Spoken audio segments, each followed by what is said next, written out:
После окончания зимы, едва наступают теплые летние деньки, все мы стремимся на природу. Подышать свежим воздухом, отдохнуть от суетливого города и также запастись щедрыми дарами природы.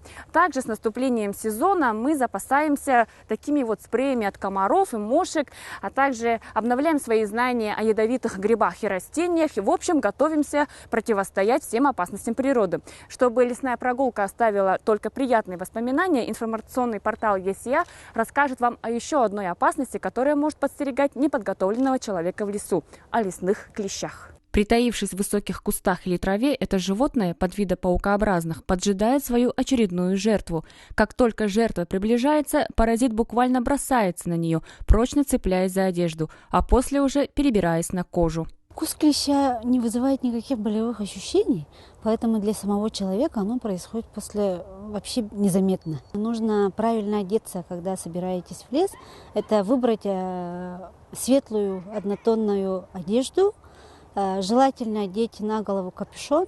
Скажите, пожалуйста, вот если, допустим, человек пришел в лес, ну, допустим, как я, да, без куртки, без головного убора, как вот стоит вообще себя вот как-то обезопасить? Нужно обязательно сначала убрать волосы. Волосы, да? Чтобы они вот так во все стороны не болтались. Так, волосы. Ага. Если есть возможность рукава свитера закрепить чем-нибудь там, резинкой или, ну, даже вот теми же часами, да? Часами можно, да? Ага, хорошо. Чтобы они плотно прилегали к телу. Угу. Все, дальше. Верхнюю одежду обязательно заправить в джинсы. Вот прямо туда, да? Прямо туда, вот так. Так. Вот так. Ага. Угу. Джинсы в обувь вовнутрь заправить или в носки. Обязательно, чтобы не было свободного доступа клеща к телу. Вот так. В таком виде, конечно, в городской парк не пойдешь, но и там можно подхватить непрошенного гостя. Опасные те места, где содержится вот растительность, да, содержится. Это парки, садово-огородные участки, пригородные леса. К сожалению, обработка от клещей не проводилась, не проводится в парке, да, все это связано с финансовыми проблемами. А так вот хозяйствующие субъекты, которые организовывают массовые мероприятия по отдыху населения, в обязательном порядке должны проводить так называемую акарицидную обработку, которая предназначена для уменьшения численности клещей. В последние годы случаи укусов клещей были зарегистрированы не только в приграничных районах Южной Якутии, но и на территории заречных, центральных и западных районов. Этих паразитов с каждым годом все больше. В прошлом году зарегистрировано 199 случаев, что 1,5 раза больше, чем позапрошлом году. Иксодовые клещи переносят более 25 инфекций. Самые опасные – боррелиоз и клещевой энцефалит. От него в 2014 году в стране погибло 23 человека. В Якутске с 2009 года стали проводить исследования на вирусы клещевого энцефалита в серологическом блоке лаборатории особо опасных инфекций Центра гигиены и эпидемиологии республики. Здесь у нас серологический бокс 2-го этажа. Здесь исследуется в основном серологические методы исследования проводятся. Основной специалист проводит исследование на клещевой вирусный энцефалит. Таежный иксодовый клещ, в основном он носит такие вирусы заболеваний, как клещевой энцефалит и антигены боррелиозов. Вирус действует на нервную систему. Это, конечно, инвалидизация в конечном итоге. Да? Это, конечно, не зря считается, что особо опасная инфекция. Лечению он сильно так не поддается. С 2015 года в лаборатории было введено ПЦР-исследование проб крови, взятых при поступлении больного с характерными клиническими проявлениями вирусного заболевания – мышечные боли, лихорадка, сыпь и так далее. В то время как на основании серологических данных диагноз вируса, как правило, ставится не ранее 2-й недели лечения, при ПЦР-исследовании возможно установление этиологии заболевания гораздо раньше.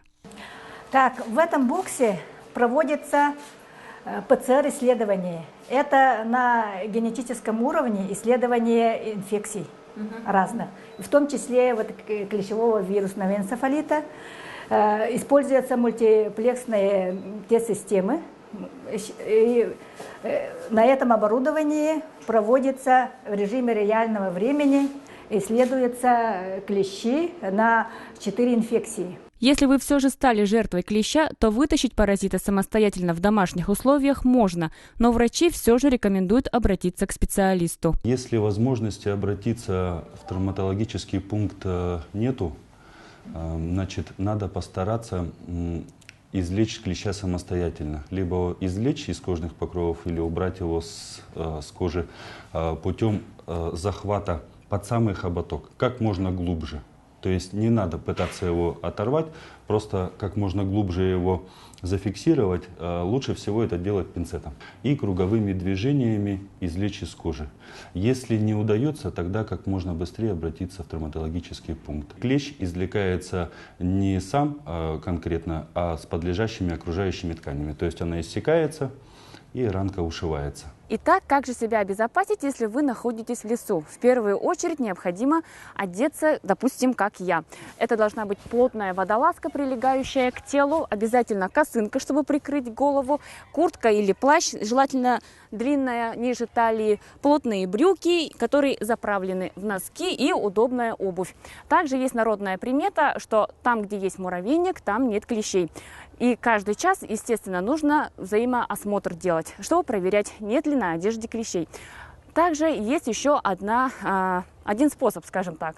Он называется метод флажка. Вы можете взять любую белую ткань, например, как я, старую футболку, и провести ею по той растительности, где вы, например, собираетесь устроить пикник. Это сделать очень просто. Вот так вот проводим по земле. И все, что находится в траве, окажется на этой футболке. Как мы видим, здесь у нас клещей нет. И последний способ, конечно, который у нас есть, конечно, спрей. Обязательно в его составе должно быть вещество под названием диэтиленптолуамид. Это вещество отпугивает клещей. Помните, что соблюдение мер профилактики и своевременное обращение за медицинской помощью может сохранить жизнь вам и вашим близким. Надежда Ефимова, Иван Тайтонов, ЕСЯ.